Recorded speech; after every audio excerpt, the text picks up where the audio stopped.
The last day to vote for this year's Ring of Honor class is coming up this week. We'll review the candidates and talk about who we would vote in, and then get to your questions in this week's mailbag.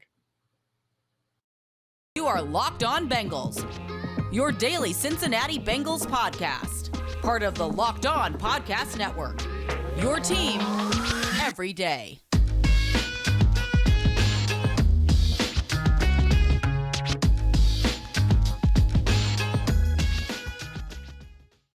What up, Bengals fans, and welcome to another episode of the Locked On Bengals podcast. I'm your host, Jake Liscow. He's your host, James Rapien. Together, we're the Locked On Bengals podcast, part of the Locked On Podcast Network, your team every day, free and available everywhere you get your podcasts, and on YouTube.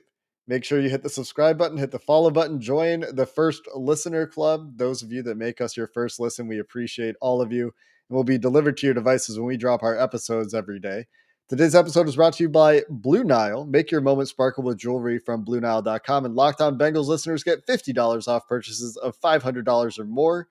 And this exclusive includes engagements. If you have an engagement coming up, check out BlueNile.com and use promo code LOCKEDON at checkout. James, the first topic of conversation for the mailbag today is a segment that we had planned to do today anyway, because this is the final week for Ring of Honor voting for this year's class. Voting ends on June 10th, which is Friday this week. The class will be inducted in week 4, again on Thursday Night Football in Paul Brown Stadium, this time hosting another Florida team, the Miami Dolphins, not the Jacksonville Jaguars this year. But Dr. Ralph Alvarado had asked a question about the Ring of Honor, and so we just wanted to shout out his question, as we, again, had planned to discuss this anyway, but he wanted to know what our predictions were for the next 2 Ring of Honor inductees. And James, I see you've put on your hot take chain, and we'll get to your hot takes momentarily. Just want to go over the list of candidates for the upcoming Ring of Honor class. They include Willie Anderson, Jim Breach, James Brooks, Chris Collinsworth, Isaac Curtis, Corey Dillon, Boomer Esiason, David Fulcher, Chad Johnson, Tim Crumry, Dave Lapham, Max Montoya, Lamar Parrish, Bob Trumpy, and Reggie Williams. James, is your hot take chain on for this moment? For this moment, yeah, because and I'm going to preface this. It's so many times when we have these debates, who's the greatest ever? Well, Michael Jordan's the greatest basketball player of all time. I don't need to knock LeBron to boost Jordan, and so on and so forth. I don't need to knock Peyton Manning because I think Tom Brady's the best quarterback of all time. And so there's a lot of people that are going to vote for Willie Anderson. And Willie Anderson should, no doubt about it, be in the Ring of Honor.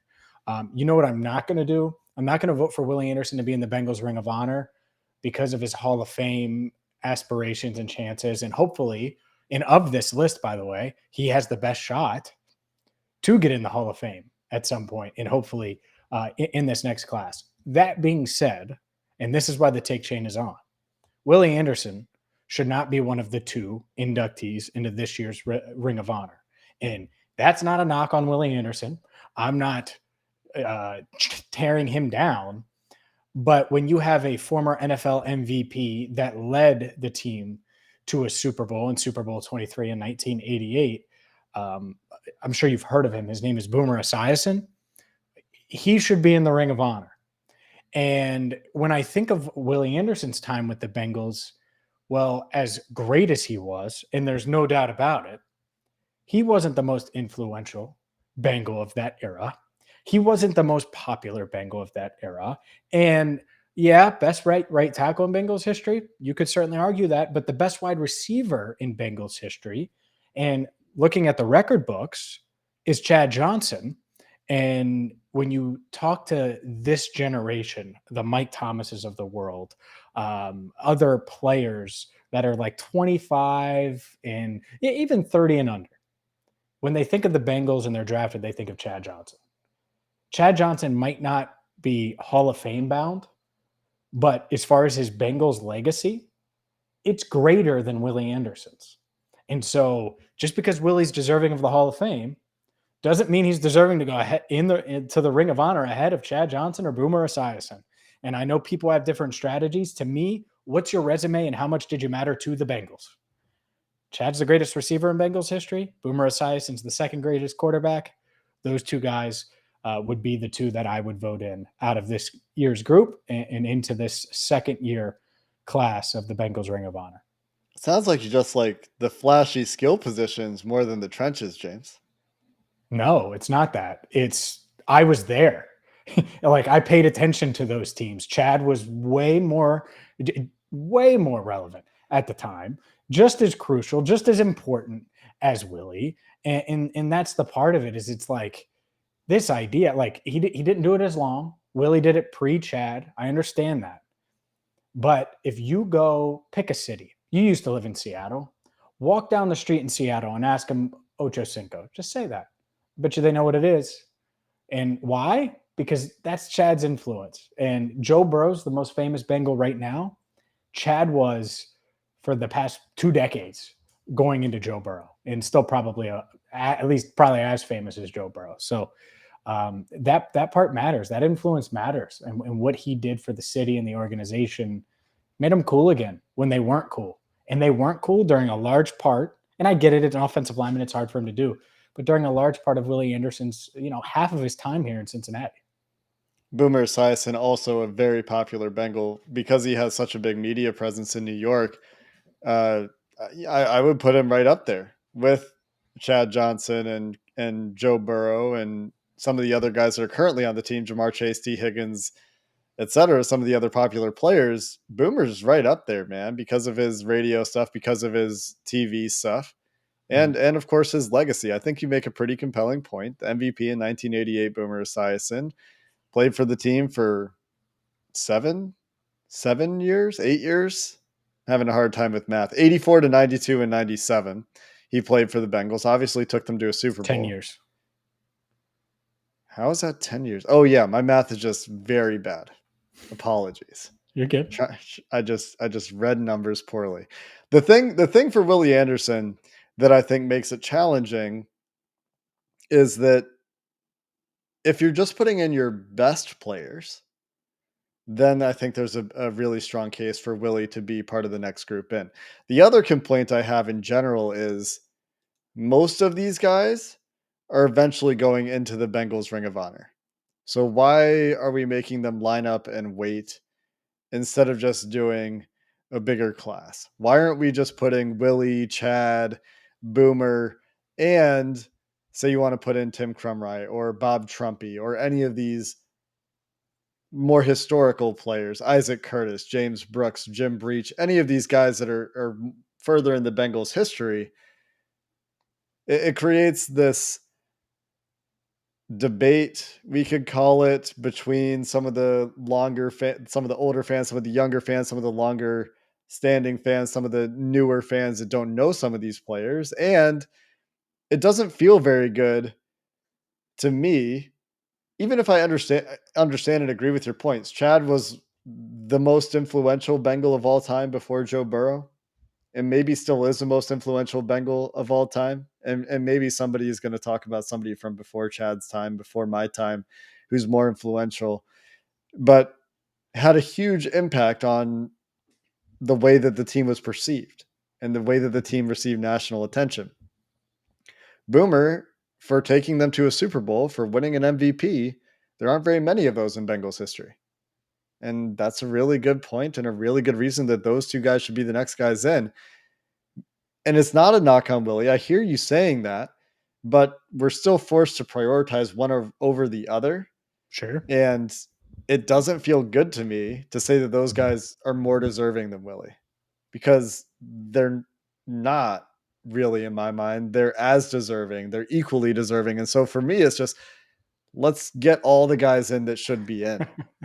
And maybe that's too like participation trophy of me and too millennial of me, but that's just the way I feel about it.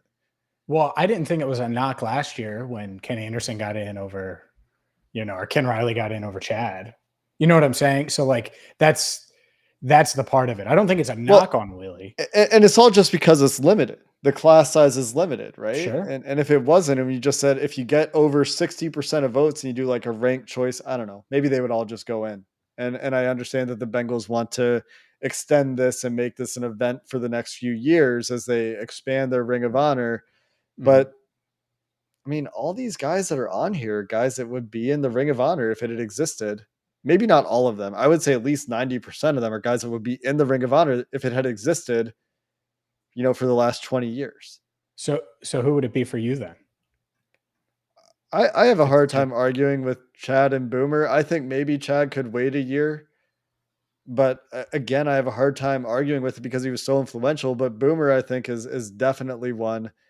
And then I would probably go Willie for the other one because I think that he's just that good of a player. But when you start to weigh some of these other factors, I think there's a fantastic argument, as you pointed out, for Chad Johnson. And I think guys like Isaac Curtis and Tim Krumrie and like Dave Lapham, even for his continued contributions in the media, would all be guys that are strong arguments as well. So it's hard because all these guys I think are so deserving. For sure. They are. And it makes it tough and it makes it challenging. And the Bengals probably like that because it's keeping us debating it, talking about it. And they finally got a Ring of Honor and it's great. And honestly, it's fun to have these debates. Up next, we'll get to your questions here in this week's mailbag. But first, I have to tell you about BlueNile.com. Whether you're ready to pop the question or you're celebrating a milestone moment, BlueNile.com has the jewelry that she is going to love. Blue Nile has simple online tools that let you choose the diamond shape, size, clarity, as well as the setting style. And maybe you're not familiar, like me, with fine jewelry. Well, they have help for you 24/7. Jewelry experts on hand that can talk to you by phone, or if you're like me and you'd rather just chat online with someone, you can do that as well. So check them out right now at BlueNile.com, and you're going to get $50 off your purchase of $500 or more with promo code Locked On right now at BlueNile.com. This podcast exclusive includes engagement. So if you're looking for an engagement ring, just go to BlueNile.com. Use promo code Locked On to get that $50 discount. Every order is insured, ships free, and arrives in a discreet package, so it's not going to give it away. BlueNile.com, promo code Locked On. Before we get into the rest of our mailbag questions, James, just another reminder, we have a survey about all of your favorite Locked On podcasts right now up at lockedonpodcast.com/survey. Go check it out to get entered for a chance to win a $100 Ticketmaster gift card. You can take, our audience survey for a chance to win one of 10 $100 Ticketmaster gift cards at lockedonpodcast.com/survey. Gives you an opportunity to let us know about your listening habits and what we can do to make our podcast better here at Locked On. James, our next question is a question that I feel like we get asked at least once a year, and I feel like we answer at least once a year. I think it's a fun one. This comes from Joe Kane at JoeCool8420 on Twitter. If you could pick one player from each AFC North team to add to the Bengals roster, who are you taking? And maybe we should get somebody, some eager listener out there should go find who we've picked the last time this question came up and let us know if our answers are any different this year. Yeah. Oh man, it's a fun one, but honestly, it's to me, I'm just going to go BPA. And the Ravens might be the tough one, but as far as the Steelers go and as far as the Browns go, the best players on their team, well, it's Myles Garrett and it's TJ Watt. Can you imagine this defense and you add Myles Garrett and TJ Watt? And I could go TJ Watt and Denzel Ward, and that would make a lot of sense. But to me, you add those two dudes, whew, that would be terror for opposing quarterbacks. So that's two. And the third one, I think last year, oddly enough, I picked Mark Andrews, and he ended up having a huge year. It was kind of borderline at the time. I think you said Ronnie Stanley, and that would have made a lot of sense. I can't believe this is coming back to me. To me now, it probably is. It's either Mark Andrews or it's Marlon Humphrey, and that's the one.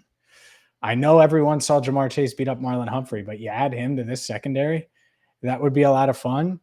That being said, we know where my loyalty lies. There's no way in hell I'm taking three defensive players. So give me Mark Andrews off the Ravens, and let's roll. Yeah, I like Mark Andrews a lot. He's one of the best tight ends in the NFL, period. That's the entire sentence. He was one of the better receiving threats in regardless of position in the NFL last year, and it's hard to argue with Mark Andrews. You can look at some of the Ravens rookies as well that start to get tempting. Kyle Hamilton, knowing what's going on at the safety position for the Bengals. Kyle Hamilton and Dax Hill as your safeties of the future. That could be a fun little pairing.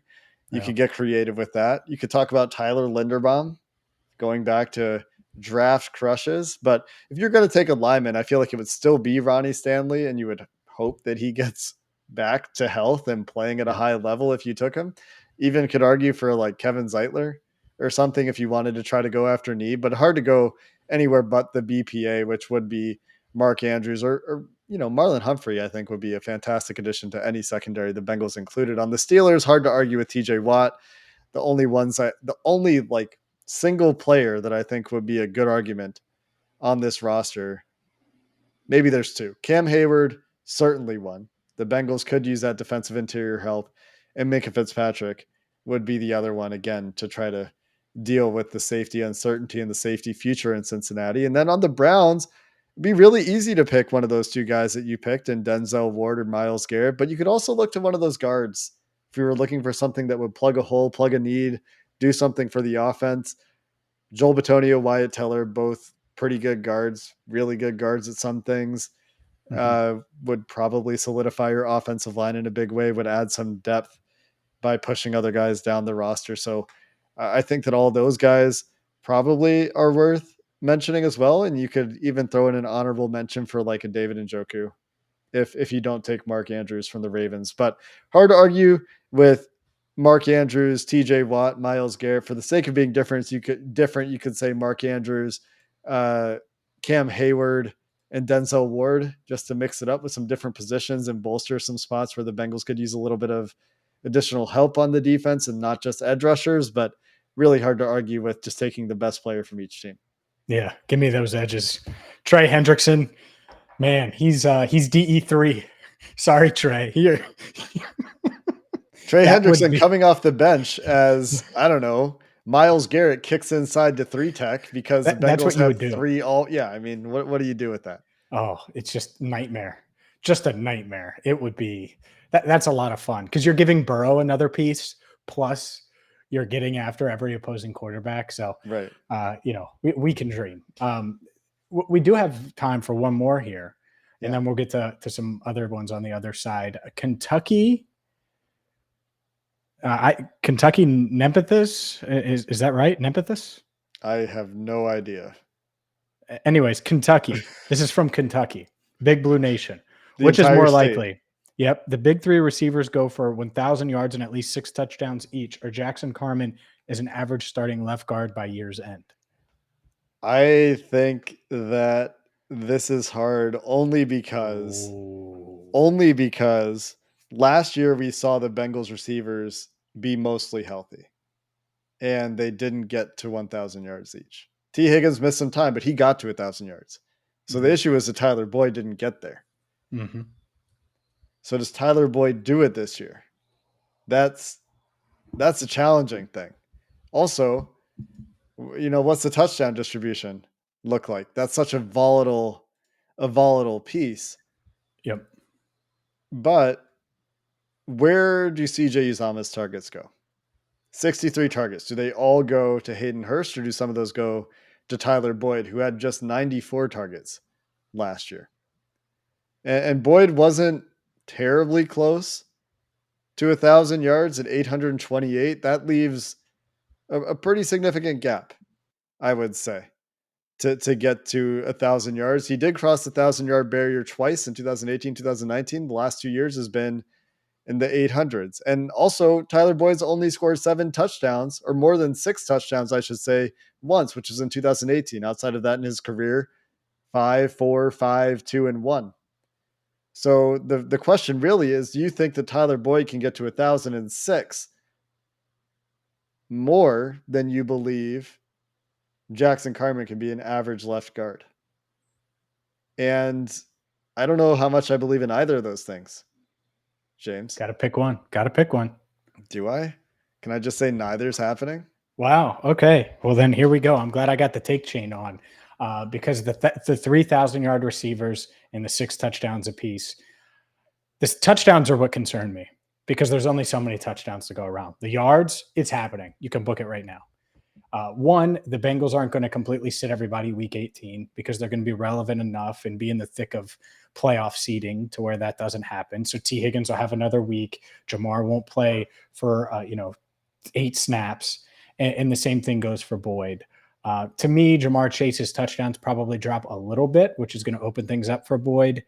So no, of the two, am I going to go against this trio that I know is great, or go for a guy who I have no idea what the hell you're going to get? I mean, he's one of the bigger question marks in the league, really, but certainly on this team.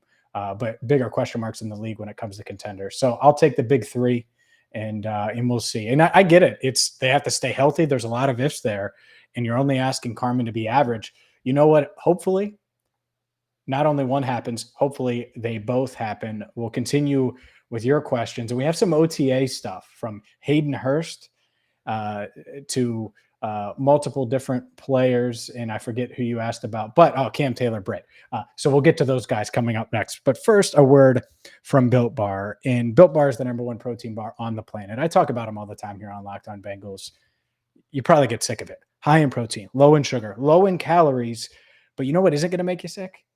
Healthy protein bars that are perfect for post-workout, that are perfect for in between meetings. They're covered in 100% chocolate, and they are perfect for you. So check them out right now at built.com. Use promo code LOCK15. You'll get 15% off your order. So if you're Joe Burrow and you're listening to this, if you're Cam Taylor-Britt and you're listening to this, or Hayden Hurst, who I got to be honest, dude, that guy looks like Hercules a little bit. I'm not going to lie. You can get on the Built Bar plan. It's going to help you. So go there now. Built.com. Use promo code LOCK15 for 15% off. If I did have to pick one of those things, by the way, to be more likely, it's probably the 3 receivers. It's just going back to our conversation with Eric from PFF when we were talking about the offensive line and why it's a safer bet this year than last year. It's like you're betting on 3 things going right instead of one thing going right. And so it's just like probabilistically, it gets really murky, especially with Tyler Boyd's track record and the way that his usage kind of dwindled or wasn't very consistent throughout the year. Last year, like most of his production came in just a handful. I don't know. We'll see. Will there be more Tyler Boyd games is a question. Yeah. Because he just had a couple games last year, like 13 yards, 11 yards, 7 yards, 24 yards.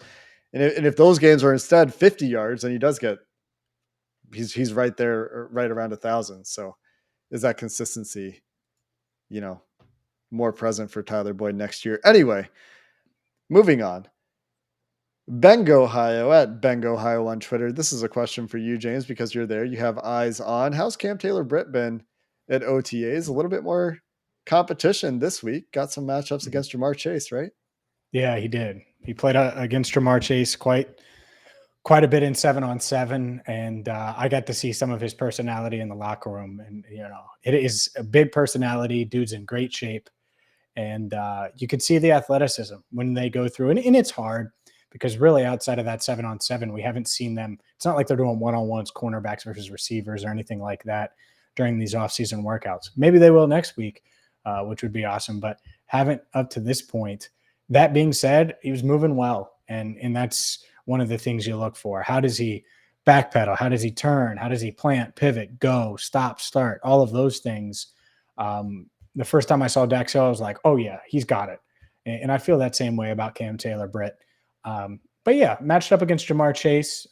Obviously, it's one of those things. I think Jamar had 1 catch on him on 1 target, but it's good to see him get that kind of competition, because even if he gets beat like a drum against this big 3 of wide receivers, these guys are better than most of the guys he's going to be facing on most Sundays. So I think Cam Taylor-Britt, he's got the right attitude, right approach.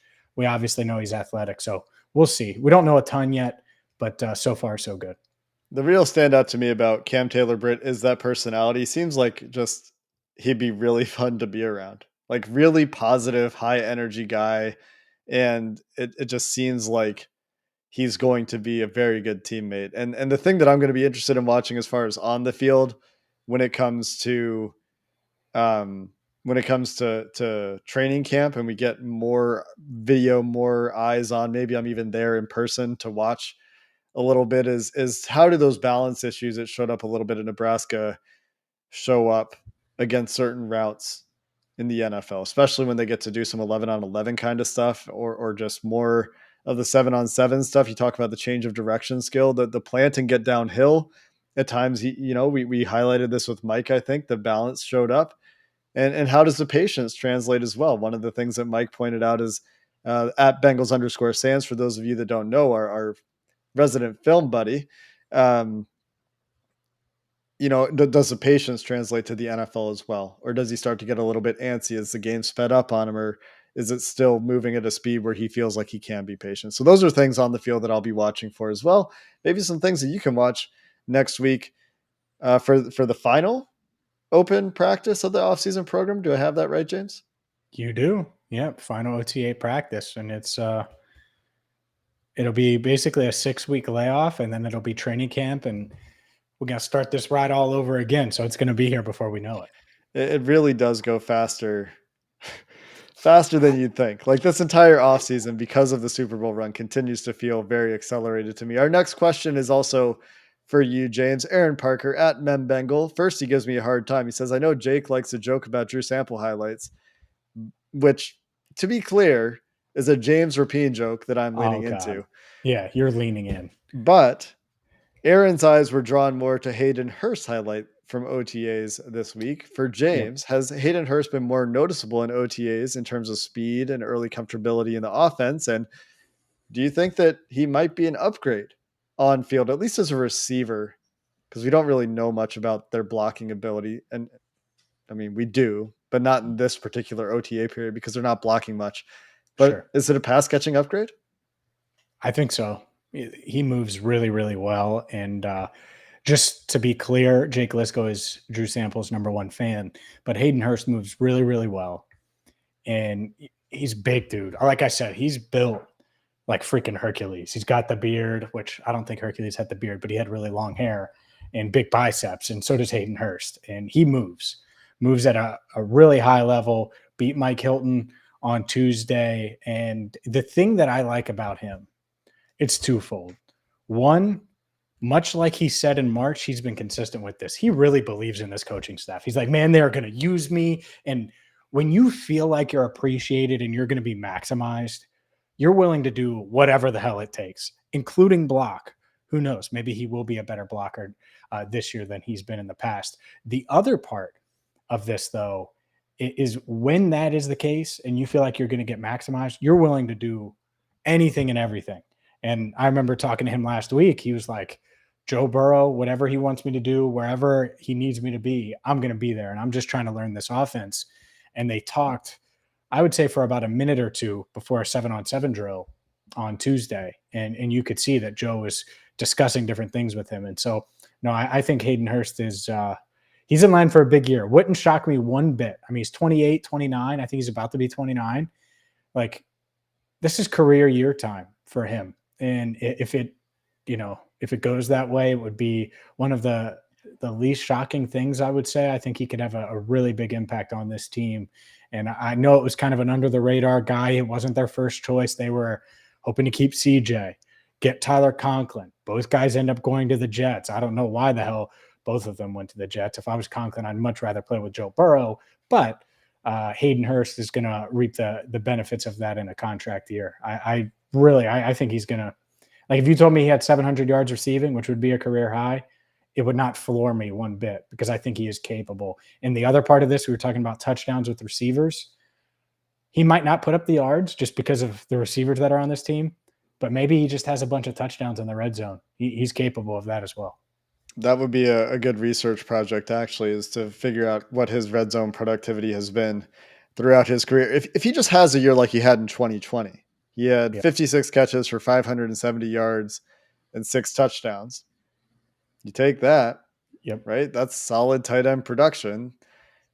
That does confound our previous question about the 1,000-yard receivers and the touchdowns, because if he starts to take some of those, then I think that gets harder. But the other side of that coin is Jackson Carman going to be an average left guard? I mean, who's to say? Well, if Joe Burrow throws for 7,000 yards, then they might 7,000 yards. then they might all, I got the chain on still, so I can say 7,000. I mean, 7,000 yards. he threw for 4,600 last year and, barely broke a sweat in the first half of the year. Imagine now with the line, 7,000 is a bit ridiculous, but 5,500. 411 yards per game to get to 7,000. Hey, double nickel, 5,500. Don't be shocked, man. Don't be shocked, Jake. 55 double nickel. I mean, it's certainly more reasonable than 7,000. That's still Like 323 yards a game, which would be a lot for him because he does have games, and this coaching staff seems to game plan some games where he doesn't have the opportunity. And we'll have to see if the offensive line causes them to open it up. And I think that's a question that we don't know the answer to yet. double nickel, like MJ in the Garden. Look at me just dropping an MJ reference, an NBA reference at the end of the show. Doing great. Doing great. That'll wrap up our mailbag. Thanks again for making Locked On Bengals your first listen today. If you need more content, since we are on a 3-day-a-week schedule right now, go check out Locked On NFL, which is still on a 5-day-a-week schedule. You can find James Rapien there on one of those days. Every Wednesdays. week, our national hosts, including James Rapien, will talk about the biggest stories and latest news around the league. So you can check that out if you need a little bit more football content in your life. And we'll be back next week with more content here on Locked On Bengals, the final OTA practice of the offseason coming up. And one or two questions that we've seen that we've been saving because they're more than just a mailbag segment. Some of them are full episodes or full segments. And we'll get to some of those fun topics coming up in the next few weeks as well. Until next time, Bengals fans, thanks for listening. Hoo day, and have a good one.